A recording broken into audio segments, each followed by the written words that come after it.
A veces los grandes juegos geopolíticos no comienzan con misiles ni con sanciones, sino con una cena silenciosa en un restaurante chino, de noche, con capucha, con la cabeza inclinada. Así terminó la carrera del presidente interino del Perú llamado José. El hombre que hace apenas 4 meses ayudó a destituir al anterior jefe de Estado, no llegó siquiera hasta las elecciones. El Congreso votó su destitución. A favor se pronunciaron 75 diputados, en contra 24. 3 se abstuvieron. El motivo formal fue una reunión secreta con el empresario chino Yang Zihua, pero si se profundiza, aquí no solo huele a fideos fritos. El escándalo comenzó con un video. Las cámaras de vigilancia registraron cómo la caravana presidencial llegaba al restaurante Shingan en Lima. Del vehículo bajó un hombre con sudadera con capucha, el rostro cubierto, entró al local. Más tarde apareció una grabación de la tienda del mismo empresario en el barrio chino. El establecimiento había sido cerrado oficialmente por vender productos ilegales, pero 3 días después la decisión fue revocada de manera repentina. ¿Coincidencia? En el video el presidente se muestra nervioso, habla por teléfono, mira alrededor.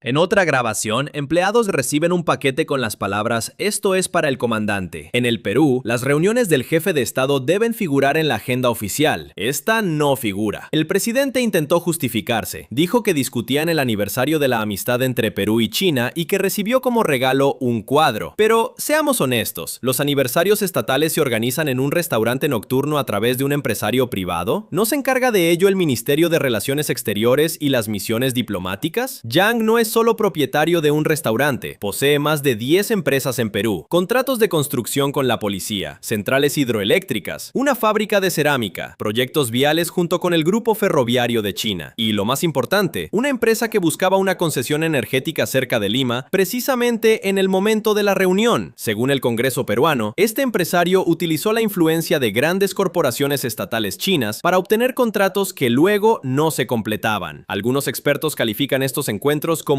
diplomacia gris clásica, cuando en lugar de negociaciones oficiales actúan intermediarios, empresarios que abren puertas a las que los diplomáticos acceden con dificultad. Pero hay otra capa en esta historia. Varias mujeres jóvenes vinculadas con asociaciones empresariales chinas obtuvieron puestos bien remunerados tras reuniones nocturnas en el Palacio Presidencial. Medios de oposición hablan de degradación moral y del uso de las llamadas trampas de miel. Todo esto ocurre en el contexto de una partida mucho mayor. En Perú desde hace tiempo se libra una lucha por el control del puerto de Chancay, un puerto de aguas profundas situado aproximadamente a 80 kilómetros al norte de Lima. Un proyecto en el que la corporación estatal china COSCO Shipping Ports invirtió alrededor de 1,3 mil millones de dólares. El capital chino constituye la mayoría de la inversión. El puerto ya es llamado el buque insignia de la iniciativa Una Franja, una Ruta en América Latina. La inauguración oficial tuvo lugar el 14 de noviembre de 2024. El presidente Xi Jinping participó de forma virtual, pero el problema es que los derechos exclusivos de operación pertenecen a la parte china, y cuando el regulador peruano intentó reforzar el control, la empresa presentó una demanda judicial alegando violación de derechos constitucionales. El tribunal respaldó parcialmente la posición china. De hecho, un tribunal nacional limitó las facultades de su propio estado, y en ese momento el presidente se reúne de noche con un hombre vinculado a proyectos chinos. ¿Casualidad? ¿O un movimiento dentro de un gran tablero de ajedrez donde detrás del Perú se encuentran Pekín y Washington? Pero seamos honestos, la historia del restaurante es solo la fachada. La verdadera intriga es el puerto de Chancay, un puerto de aguas profundas que debe convertirse en el mayor centro logístico de la costa pacífica de América del Sur. Empresas estatales chinas invirtieron allí alrededor de 1,3 mil millones de dólares. El paquete de control está en manos de la parte china. Construcción, gestión, decisiones operativas, todo bajo el control de corporaciones de Pekín. Formalmente es negocio, comercio, contenedores, reducción de los costos logísticos en más de 20%, rutas directas hacia Asia. Pero en política nunca hay solo negocios. Cuando una empresa estatal obtiene derechos exclusivos sobre un puerto estratégico, la pregunta suena diferente. ¿Quién controla las puertas del país? ¿Y quién, en caso de crisis, decide qué barcos entran en el puerto? Especialmente si se trata de la confrontación entre los Estados Unidos de América y la República Popular China. En Washington observan atentamente lo que ocurre. La Oficina de Asuntos del Hemisferio Occidental del Departamento de Estado de los Estados Unidos declaró directamente que Perú corre el riesgo de perder el control de uno de los puertos más grandes. La formulación es dura: el capital chino barato se paga con soberanía. La respuesta de Pekín fue previsible. El portavoz del Ministerio de Relaciones Exteriores de China acusó a los Estados Unidos de difundir desinformación, pero lo más interesante es el silencio después de la destitución del presidente. Ninguna declaración contundente, ningún apoyo público. ¿Por qué? Porque la situación es delicada. En el momento del juicio político, Perú ya estaba discutiendo la profundización de la cooperación con los Estados Unidos. El presidente Donald Trump notificó al Congreso su intención de otorgar a Perú el estatus de aliado principal fuera de la Organización del Tratado del Atlántico Norte. Se hablaba de la compra de equipo estadounidense por un monto de alrededor de 1,5 mil millones de dólares para la construcción de una base naval cerca de Lima. Y aquí es donde el rompecabezas empieza a encajar. Por un lado, un puerto chino con regulación nacional de hecho limitada. Por otro, el fortalecimiento de la cooperación militar con Washington. Y en ese momento salen a la luz grabaciones de video de reuniones secretas con un intermediario chino. ¿Quién las filtró? Los partidarios del presidente afirman que pudieron haber sido los chinos, descontentos con el acercamiento entre Perú y los Estados Unidos. Los expertos lo dudan. ¿Para qué querría Pekín socavar sus propias posiciones revelando a su intermediario? Es más probable otra versión. La filtración es obra de opositores políticos internos. En Perú existe una inestabilidad institucional crónica. En los últimos 10 años, este es ya el octavo cambio de poder. De los 7 presidentes anteriores, 4 fueron destituidos por el Congreso, 2 renunciaron por iniciativa propia, sin esperar el procedimiento de juicio político. Solo uno logró completar su mandato. El Congreso en Perú hace tiempo se ha convertido en el centro dominante del poder. El poder ejecutivo está debilitado, y cada crisis se utiliza como instrumento de redistribución de influencia. El presidente José asumió el cargo hace solo 4 meses como presidente del Parlamento tras la dimisión del líder anterior. Las elecciones están programadas para el 12 de abril.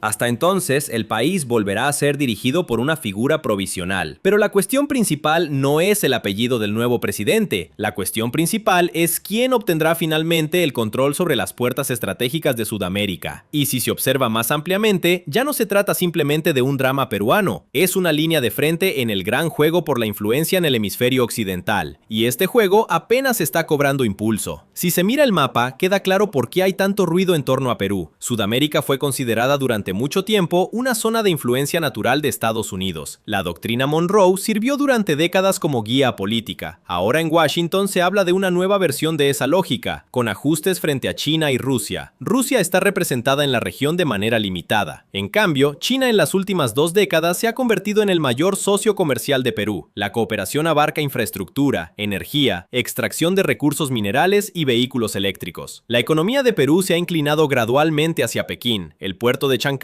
es el símbolo de ese giro. Debe convertirse en el mayor y más moderno nodo del litoral pacífico del continente. Las operaciones comerciales completas están previstas para el 1 de junio de 2025.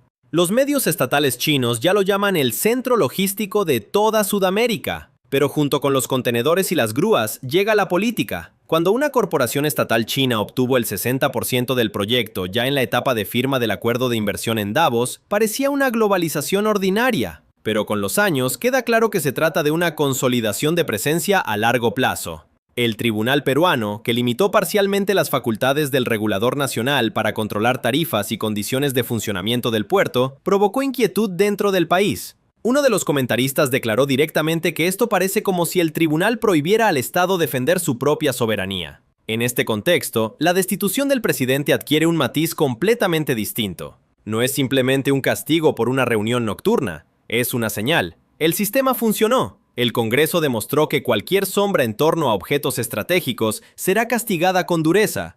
¿Pero será suficiente? Las elecciones están previstas para abril. Hasta entonces, el país volverá a ser encabezado por un dirigente provisional elegido por los propios diputados.